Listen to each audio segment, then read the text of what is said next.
ଆପଣମାନଙ୍କୁ କ'ଣ ଲାଗୁଛି ଏବେ କ'ଣ ମାୟା କଥା ମାନି ପଲ୍ଲବୀ ସବୁଦିନ ପାଇଁ ଏ ଦେଶ ଛାଡ଼ି ଚାଲିଯିବ କି? ଆଉ ଆଦର୍ଶକୁ ଛାଡ଼ି ଚାଲିଯିବ କି? ତ ଆଗକୁ ଦେଖିବା ପାଇଁ ଭିଡ଼ିଓଟିକୁ ଫୁଲ୍ ଟୁ ଫୁଲ୍ ସ୍କିପ୍ ନ କରି ନିହାତି ଭାବରେ ଦେଖନ୍ତୁ।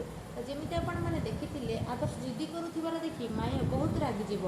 ଏପଟେ ଆଦର୍ଶ କହିବ, ଆଚ୍ଛା ଠିକ୍ ଅଛି ମା, ସମସ୍ତେ ଯଦି ଏଇ କଥାରେ ସହମତ ତାହେଲେ ଠିକ୍ ଅଛି ପଲ୍ଲବୀ, ତମେ ତମର ଦେଶ ଛାଡ଼ିକି ଯାଅ, ଆଉ ମୁଁ ସବୁଦିନ ପାଇଁ ଏ ଦୁନିଆ ଛାଡ଼ି ଚାଲି ଯାଉଛି।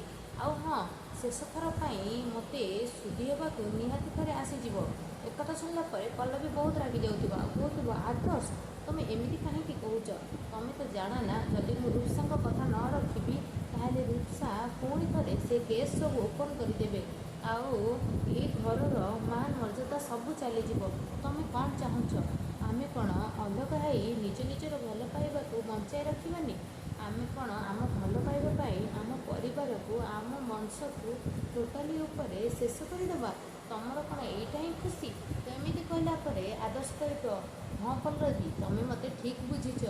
ଜୀବନ ସାରା ସମସ୍ତଙ୍କ କଥା ଚିନ୍ତା କରି କରି ମୁଁ ତ ଏମିତିରେ ତମକୁ ଅଧା ତ୍ୟାଗ କରିସାରିଛି। ଆଉ କ'ଣ ବା ଜୀବନରେ ଅଛି? ଆଉ ଯେତିକି ବି ରହିଲା ସେସବୁକୁ ବି ତମେ ଗୋଡ଼ରେ ଆଡ଼େଇ ଦେଇ ତମେ ତମ ବାଟରେ ଚାଲିଯାଅ। କାହିଁକି ନା ତମ ଜିଦ୍ ଆଗରେ ମୋ ଜିଦ୍ ତ କିଛି ବି ନୁହେଁ ନା। ଠିକ୍ ଅଛି, ତମର ଯାହା ଇଚ୍ଛା ହେଉଛି ତମେ ସେଇଆ କର। ତ ଏମିତି କହିଲା ପରେ ପଲ୍ଲବୀ ମନ ଦୁଃଖ କରୁଥିବ ଆଉ କହୁଥିବ, ଠିକ୍ ଅଛି ମାମା, ମୁଁ ଏବେ ସବୁ କାମ ସାରିଦେଉଛି। ଆଜି ସନ୍ଧ୍ୟା ଫ୍ଲାଇଟ୍ରେ ମୁଁ ସବୁଦିନ ପାଇଁ ଏ ଦେଶ ଛାଡ଼ି ଚାଲିଯିବି। ତ ଆପଣମାନଙ୍କୁ କ'ଣ ଲାଗୁଛି? କ'ଣ ସତକୁ ସତ ପଲ୍ଲବୀ ଆଦର୍ଶକୁ ଆଡ଼େଇ ଦେଇ ମାୟା କଥାରେ ଚାଲିଯିବ କି ଏ ଦେଶ ଛାଡ଼ି? ନିହାତି ଆପଣଙ୍କ ମତାମତ କମେଣ୍ଟରେ ଦେଇ ନ୍ୟୁଜଲି ଚ୍ୟାନେଲକୁ ନିହାତି ଭାବରେ ସବସ୍କ୍ରାଇବ୍ କରନ୍ତୁ। ଆଗକୁ ହେଇପାରେ କିଛି ଧମାକାଦାର ଏପିସୋଡ଼ ଆସିବାକୁ ଯାଉଥିବ।